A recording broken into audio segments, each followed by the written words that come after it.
And we start tonight with a Fox News alert. We're waiting for the start of that news conference we told you about on that stunning and shocking false alarm that happened in Hawaii this morning.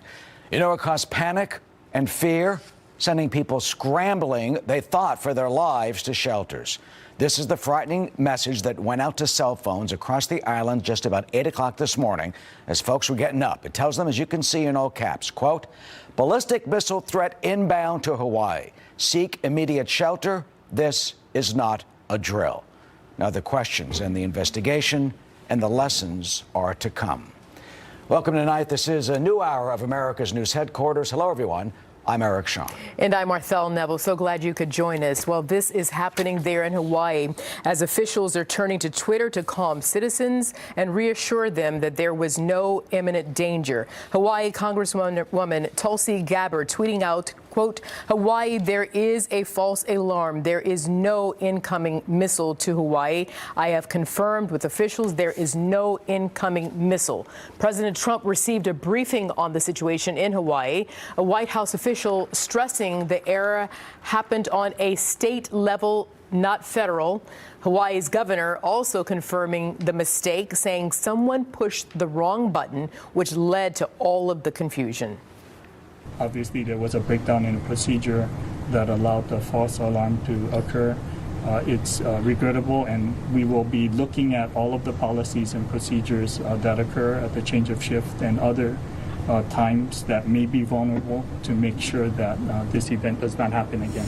Brian Yunus is live from our New York City newsroom with more on this story. Brian? Hi, Arthel. Well, look, for a better part of a half hour, there are some folks in Hawaii that thought that they were going to die in a missile attack. I mean, that is literally what we're talking about here. That alert came out at 8:07 Hawaii time. This alert reading, quote, ballistic missile threat inbound to Hawaii. Seek immediate shelter. This is not a drill. The emergency alert system also went out on television and radio. And we have video of what it was like to be watching TV at the time this morning in Hawaii at 8:07 when the alert gets sent out in the emergency transmission that there is an imminent ballistic missile on its way to Hawaii. This is what it would have sounded like if you were watching TV this morning.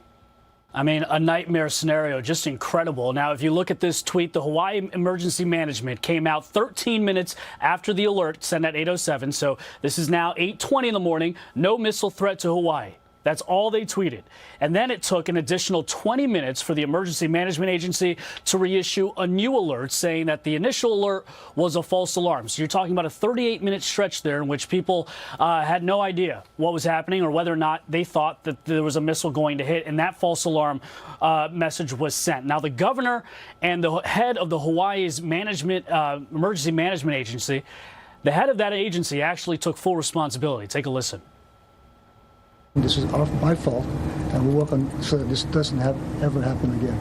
This is regrettable. It won't happen again because the criticality of the time on this type of event and the credibility of this alarm going out is critical for us saving lives. We are expecting a press conference at any moment now that will give us an update from the emergency management services there in Hawaii. But look at some of the tweets. Obviously, people reacting in panic. John Peterson tweeting just about 10 minutes after the alert went out Hawaii time. Under mattresses in the bathtub with my wife, baby, and in-laws. Please, Lord, let this bomb threat not be real. Another person tweeting, quote, who also was tweeting about it. We thought we have that. Guess we don't. There it is. Sydney Ember. People were sheltering in the basement. People were crying and holding each other. It was actually scary for a few minutes. And of course, we've had a reaction from legislators there in Hawaii. This is the Senator Brian Schatz. Again, false alarm. What happened today is totally inexcusable. The whole state was terrified. There needs to be tough and quick accountability and a fixed process.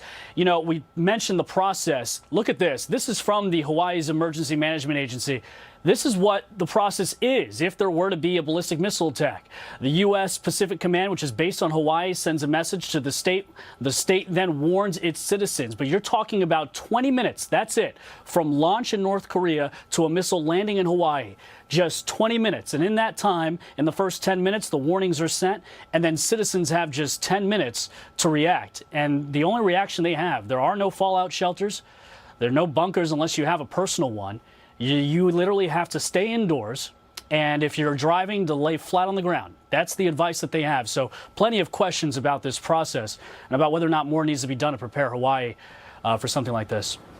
Yeah, indeed. Brian, and we're waiting for that press conference that you mentioned. The minute it starts to take place, we're going to bring it to you live right here. Brian, thank you very much for that update. Of course. Okay. And until that news conference starts, Arthur, we're going to now go to Jim Walsh. He's an international security expert. He's at MIT Security Studies program in Boston. And Jim joins us by the phone tonight.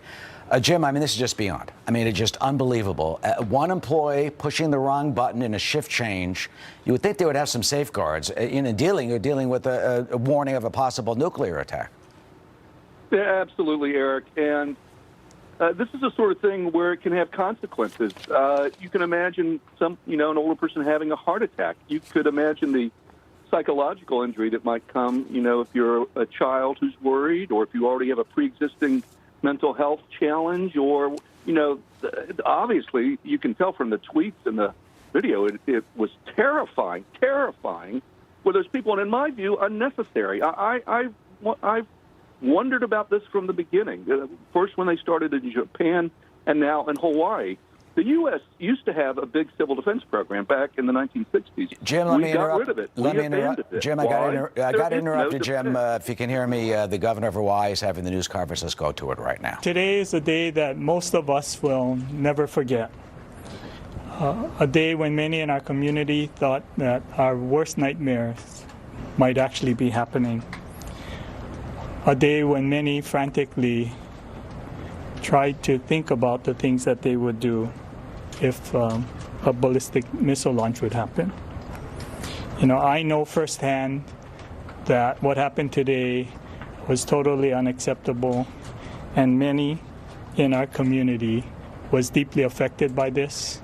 And I'm sorry for that pain and confusion that anyone might have experienced. I'm too very angry and disappointed that this happened. We're doing everything that we can immediately to ensure that it never happens again. We have spent the morning with General Logan, Vern Miyagi, and those involved with emergency management and their teams. And I've directed them to make the changes necessary to ensure that a false alarm will not happen. We are working to evaluate everything in the sequence of today's activities to make sure that we are prepared and the procedures are changed so that a single person will not be able to make an error that triggers another false alarm. And with that, I'd like to turn it over to Vern Miyagi to go through today's events. Thank you, sir. I'm Vern Miyagi, the Administrator of Hawaii Emergency Management Agency. I deeply apologize for the trouble and heartbreak that we caused today. We've spent the last few months trying to get ahead of this whole threat so that we could provide as much notification and preparation time to the public. Today was something that I regret because I accept responsibility for this. This is my team. We made a mistake. We're going to take processes and study this so that this doesn't happen again. Let me go over, you were distributed today a press release, I believe, hard copy. There's a timeline in that. I'd like to spend a few minutes just going over that timeline.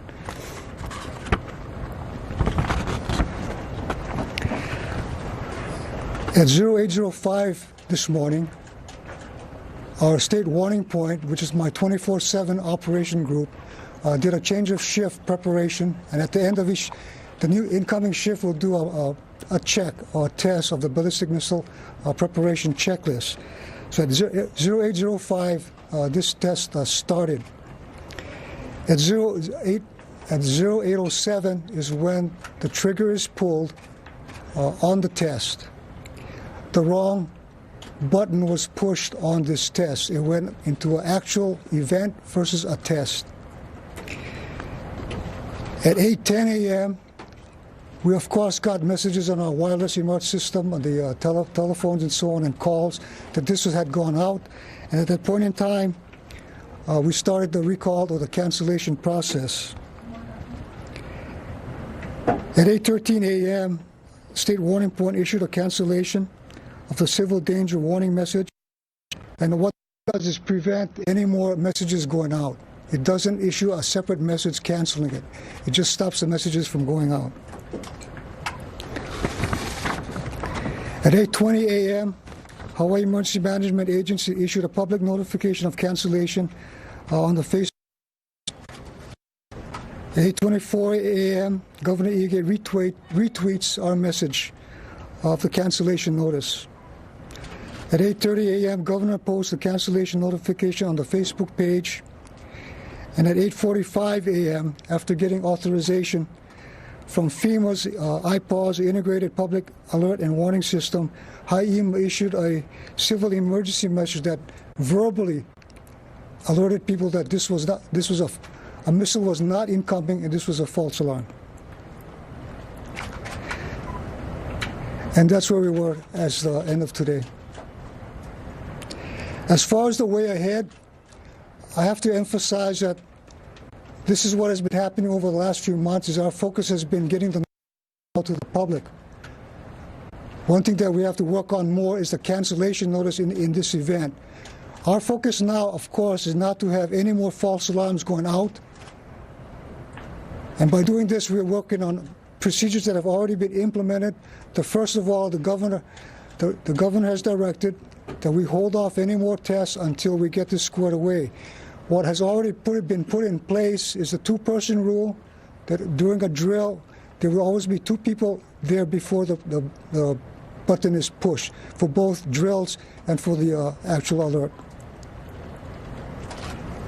The other point is the cancellation message.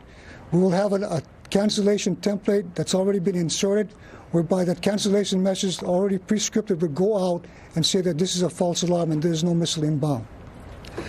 I have to emphasize that at 8:10 a.m., right after this went out, General Logan called Pacific Command to confirm that there was no missile inbound, and that was our priority for us to make sure that that word got out. The other thing that we need to do is expanding the notification protocols so all of the governors, the mayors, the counties all understand that this is a false alarm. We need to make more contacts to notify that this was a false alarm. The other point is contact with the press and the media to make sure this goes out right away also. Again, I apologize for this. This is my responsibility, my team. But please keep in mind that, again, the threat is there. If this comes out, you're going to have only about 12 to 13 minutes of warning for an actual event, and please take this to heart.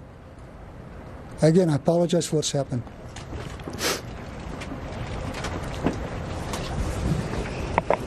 Aloha, good afternoon, everyone.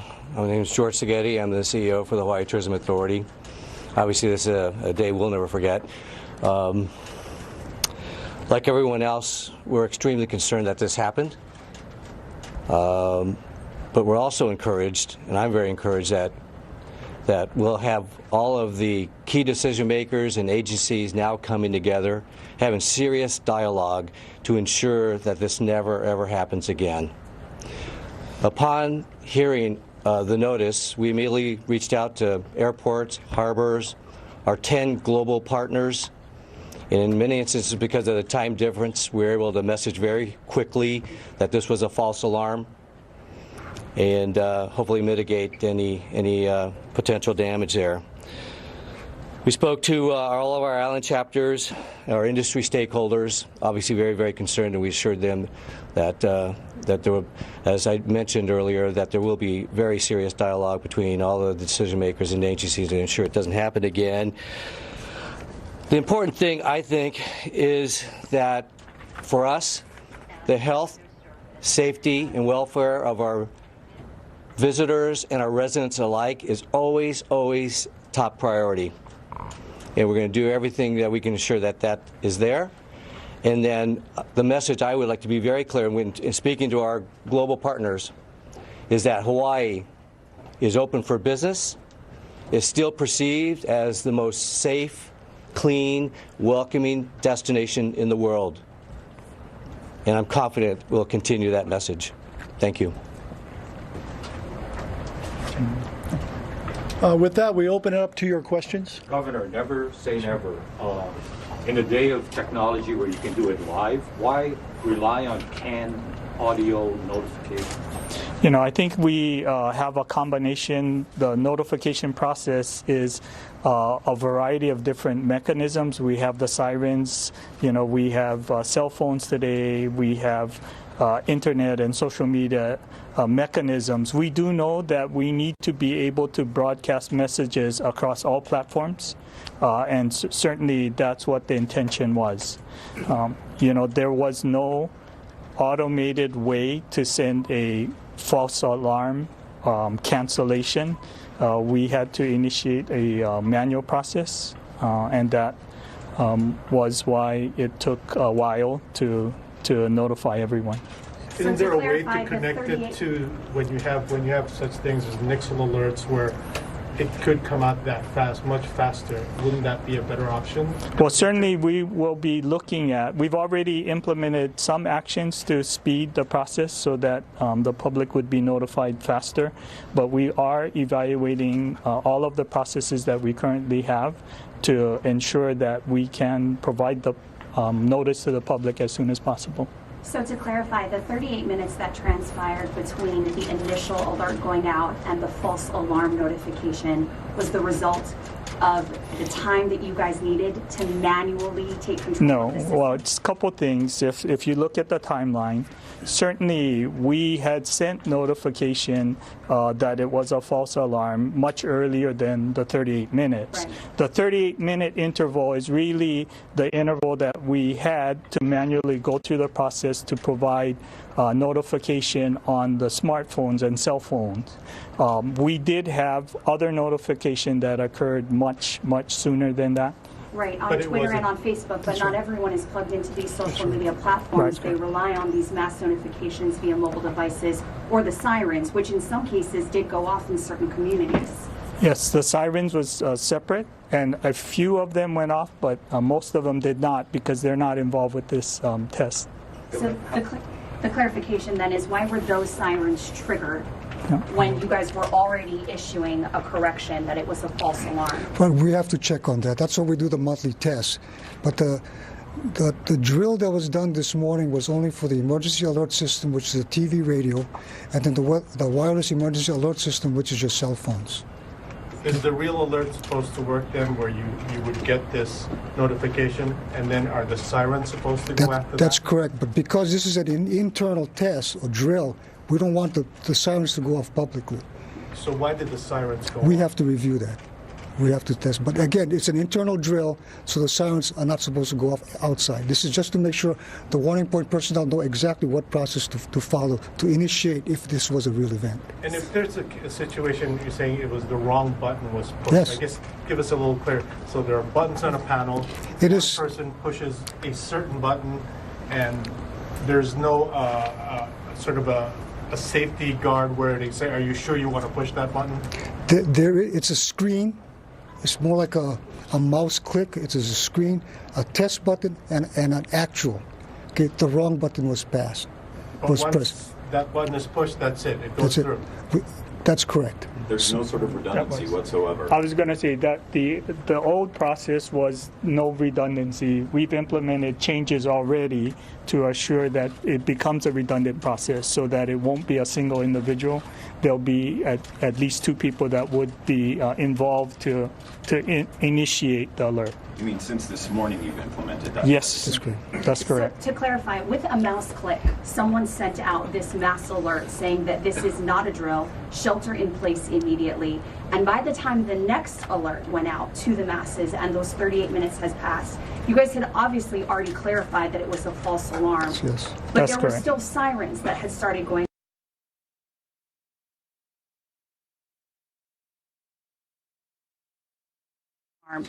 But there were still sirens that had started going off, and you're saying that that's on a separate system. So who made the call to initiate or authorize the use of the sirens? No one had authorized the use of the sirens. So why the did they sirens should happen? not, and we don't know, but we will find out. What is the procedure? Can you walk us through the steps of what is the procedure when you're testing? Well, the procedure for the test is that in a real event, we will get notification from your specific command. and then we'll go through the test as far as activating the computer screen and the program as far as that would activate the warnings and the alerts. So the process of our test is that we simulate a notification from PACOM. Now again, no notification from PACOM came. We simulate that, and based on that simulation, our staff at the state warning point will open up the screen, go through the checklist, and then make that initiation. That's where there is a. Again, it's a human error. There is a screen that says, "Are you sure you want to do this?" Okay? Again, that's already in place. Now we had one person, human error, and that thing was pushed anyway. So, Vern, So they not only triggered the alert, they also pressed yes? Yes. There was a two-step process. Yeah, there is and you pressed yes in both situations. Right. so by having redundancy, having two people, you've got 12 to 13 minutes to alert the public. How much of a delay will this person? There would be no delay in this case. So right now, the process would be the OTS or the person in charge of the warning point at that shift would be the one to either push it or oversee to make sure that there's two people there when you push the button. I'm sorry, to clarify, there was a redundancy in place then. Someone clicks to send out this mass message, Yes. and then someone also clicked to say, yes, this in fact. It's the same person. Did he explain why then he did it twice, basically? I can't explain that. That's like I said, it's a human error that we're going to fix. We understand it's a mistake, but what are the consequences as the result of the kind of just mass hysteria and confusion that was launched this morning as a result of a human error? What's the consequence? The consequence of this is obviously bad. I'm working on credibility now because we've worked so hard to get this in place. That's why I want to tell the public right now is, again, this was a mistake on our part. But don't let that stop as far as the preparation and the warning time if this happens for real. So in my case, you watch the news right now, they're talking. Kim Jong-un is talking to the South so that the tensions are getting better. So when I heard this morning, I thought this has got to be a false alarm because that's not happening. And our outreach to the public and our training is, again, keep informed of what's going on in the tension between the two countries and keep monitor that. So again, when I saw this today, when I heard this today, I thought something was wrong. It was a false alarm, mainly because the tensions were not there to start something like this. Again, this should not have happened, and we're going to work hard to make sure this is not going to happen again, as the governor said. And we're going to work with the cancellation process and the notification process to be much better, so this doesn't go through what we went through this morning. Did you guys not consider? Will have consequences. The individual who is responsible, will they have consequences? Well, the consequences, they'll be, of course, counseled and drilled so that this never happens again. And to be honest, this is a shake-up here. I mean, we're not going to do this again. The people here that went through this will definitely not do this again because they don't want to cause all this heartbreak. But the clarification for the individual. Will there be any sort of suspension or be relieved of their duties because of this? Well, again, personnel issues. I'm not going to answer personnel issues. They'll be counseled and trained so that this doesn't happen again. I mean, you got to know this guy feels bad, right? I mean, he's not doing this on purpose. It was a mistake on his part. He feels terrible about it, and it won't happen again. Has he been working here a long time? Again, another personnel. He's been here a while. I have another question in regards to the mass message that did go out on mobile devices. Not every carrier provided an alert. Can you clarify why that happened? Because in a real situation, everyone would need to know. I would say that we hope to learn from what happened today, and that is one of the questions that we are asking. Why is it that some of the people didn't get the alert message on their phones? We want to understand which carriers delivered the message and whether all of their subscribers received the message. Same thing. So we want to be clear about who received the message and who didn't. Do you have a general idea of how many people received the message, or how many? We don't have that right now. We are asking for that information from the carriers. Did it go out to all the islands? Yes. All the islands? Yes. On the carrier thing, certain carriers have it. So there are gaps. We're going to need to identify what carriers don't have it, talk to them, and make sure that it gets on. And that's to do. Can you talk about what you want people to know with regard to being able to gain their trust in the system? We want the people to know that we are disappointed and angry that this happened. We do know that everyone on the island was affected in some way.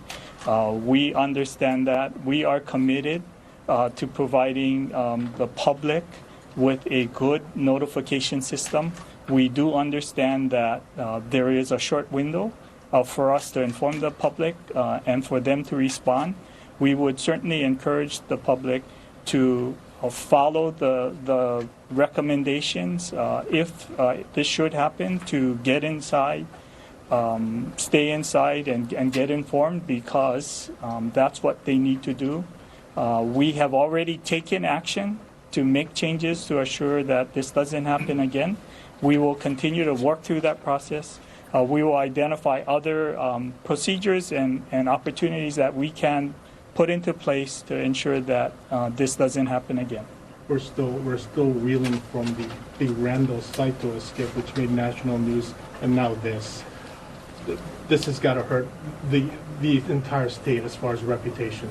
You know, certainly we have, as General had been saying, we have been balancing the interest of the public and providing a notification system in light of the world that we live in today, and that there is a possibility of a ballistic attack. So we believe that it's in the best interest of the public to have a system of notification that we can provide notice should an event occur.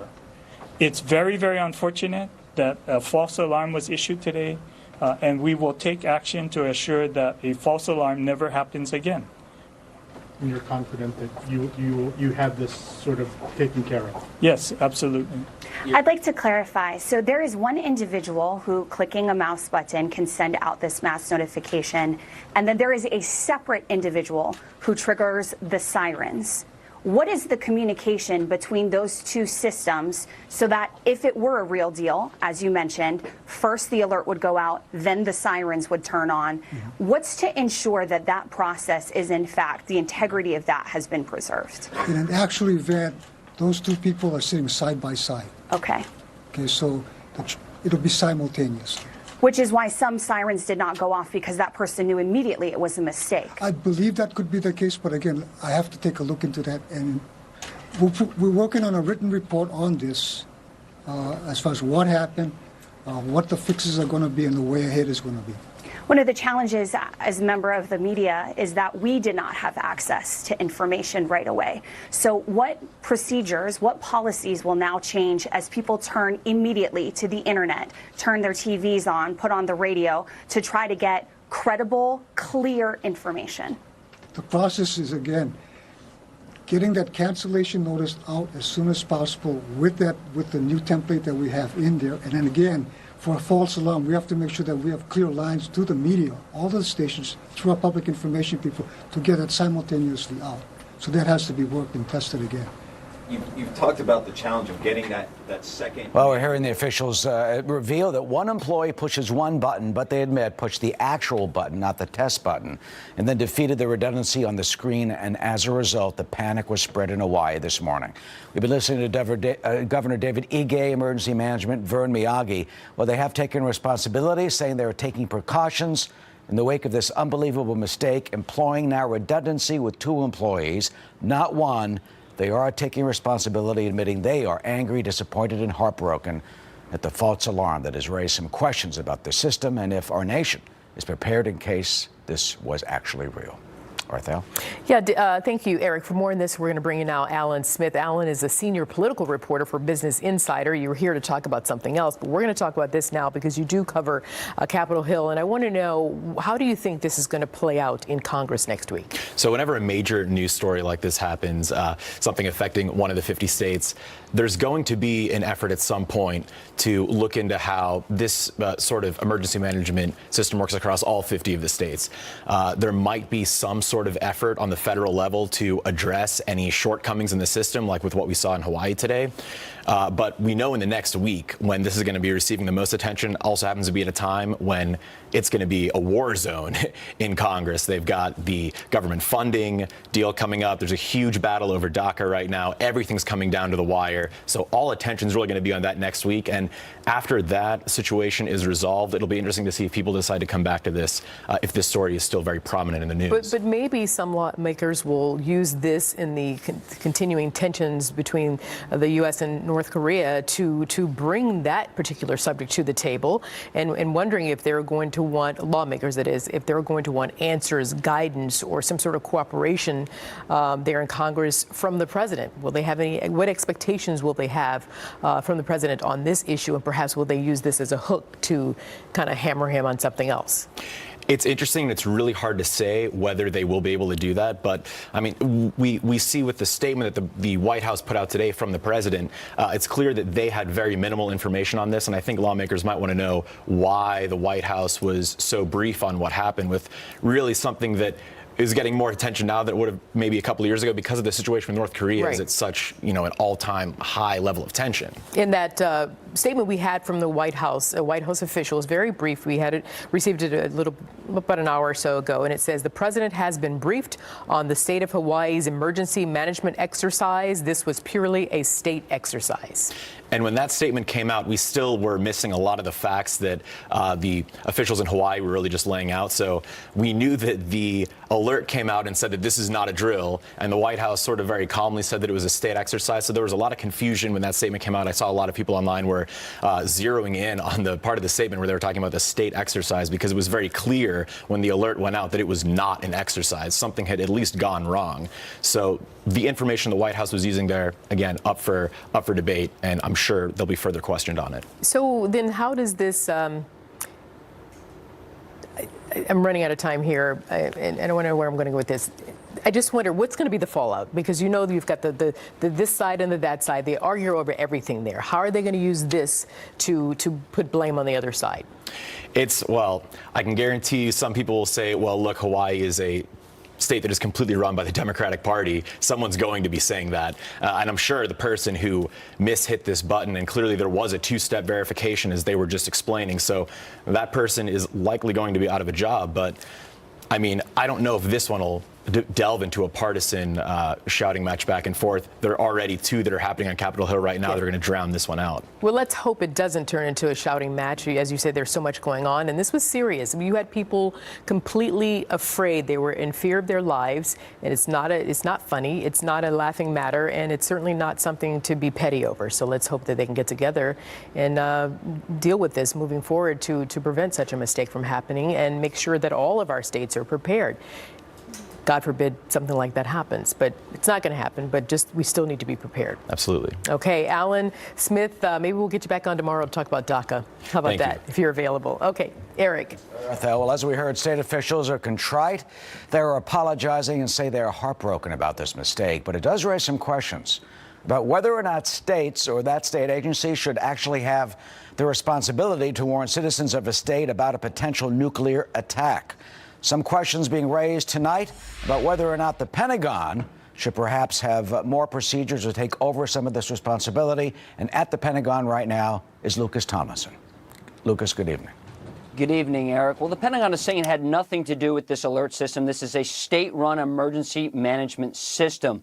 The Pentagon issued a statement as soon as they could to say that it had not detected any ballistic missile launch. Eric, I do want to tell you and viewers, though, that North Korea still has not demonstrated the ability to have a warhead successfully re-enter the Earth's atmosphere. So, yes, they've done over 25 tests in the last year, including their first intercontinental ballistic launch.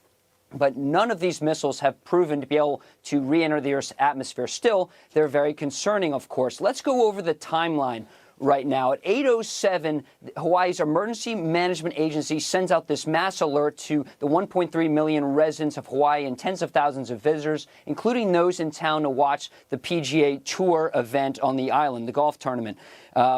Now, it took 13 minutes for the Hawaii's Emergency Management Agency to tweet out a correction saying, quote, no missile threat to Hawaii. But as you heard during the press conference, this was a tweet. And a lot of people aren't on Twitter, and they're certainly not sitting there staring at their Twitter if they're at the beach. So another 15 minutes goes by, and the U.S. military, their Pacific Command, which tracks all of North Korea's missile launches, it's based right there in Hawaii, says that it had not detected a ballistic missile and that the earlier message was an error, and the state of Hawaii will send out a correction message as soon as possible. But it took another 10 minutes, a full 40 minutes after the initial alert had gone out, false alert about an incoming ballistic missile, for the final notification to be sent.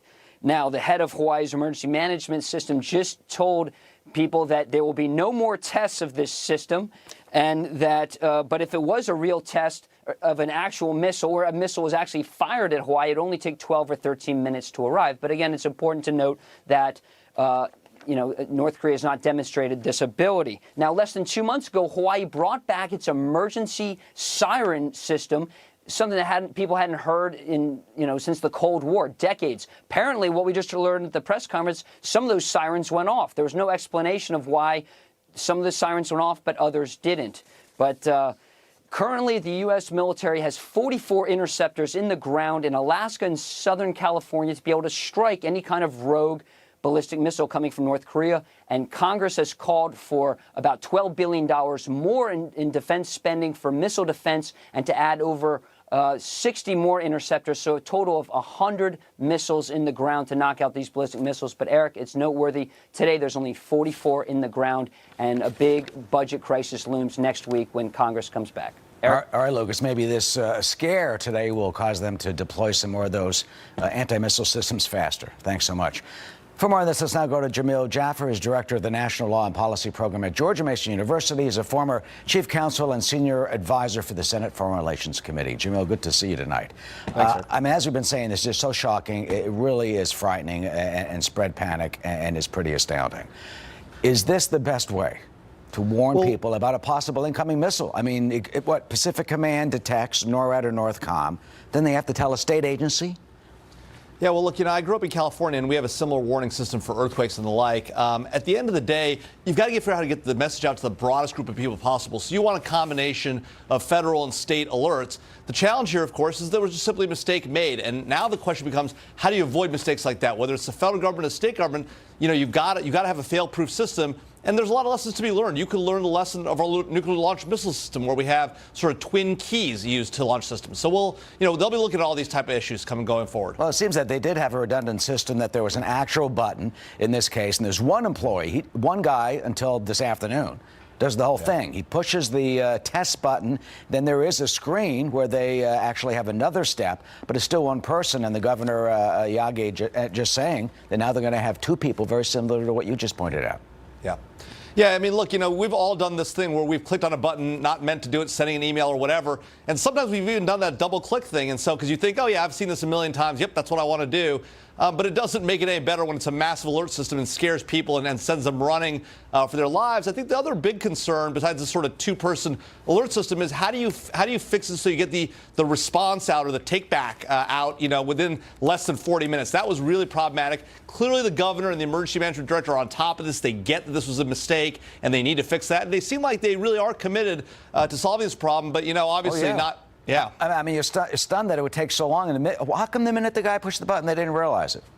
Well, that's what's crazy is, within 13 minutes, they did realize it. They definitely got messages out, but they sent them out the wrong way. Once you get a message out on the emergency alert system, you've got to send that take back on the emergency alert system. You can't just tweet it out or whatever. You've got to do exactly what you did to get the first message out, and that seems to be the problem here. Yeah, Vermi Yagi, who's the head of the emergency management agency there, is taking this to heart. He said he personally is heartbroken that he takes responsibility. He's stepping up. He says, it's my mistake, not just of his agency. Here is part of what he just said.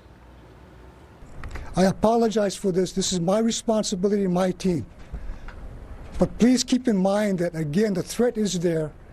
If this comes out, you're going to have only about 12 to 13 minutes of warning for an actual event. And please take this to heart. The threat is there, and there's not much time if indeed this was real. Well, and that's what's really scary. You know, I mean, with North Korea arming nuclear weapons that could reach, in theory, the United States, that's a huge problem. 13 minutes is almost no time. 30 minutes to the U.S. West Coast. What we really need to do is to solve this problem in North Korea. And on that front, we've obviously been making some progress. I know a lot of people have had some concerns with the way in which we've gone about our negotiations or sort of confronting North Korea. But the reality is we've had 20 years of a failed policy, and now we're actually looking to make some progress. And so that's a positive step. We'll see what happens coming out of these talks with the South Koreans also. Yeah, the Olympics coming up. There seem to be some type of thaw, but we'll see what happens certainly after that. Jamil Jaffer, thank you for joining us tonight. Eric, thanks for having me. Of course. Arthel? And Eric, U.S. enemies, including Iran and North Korea, now watching how the White House and American people are reacting to such an alert. A former CIA station chief weighs in next.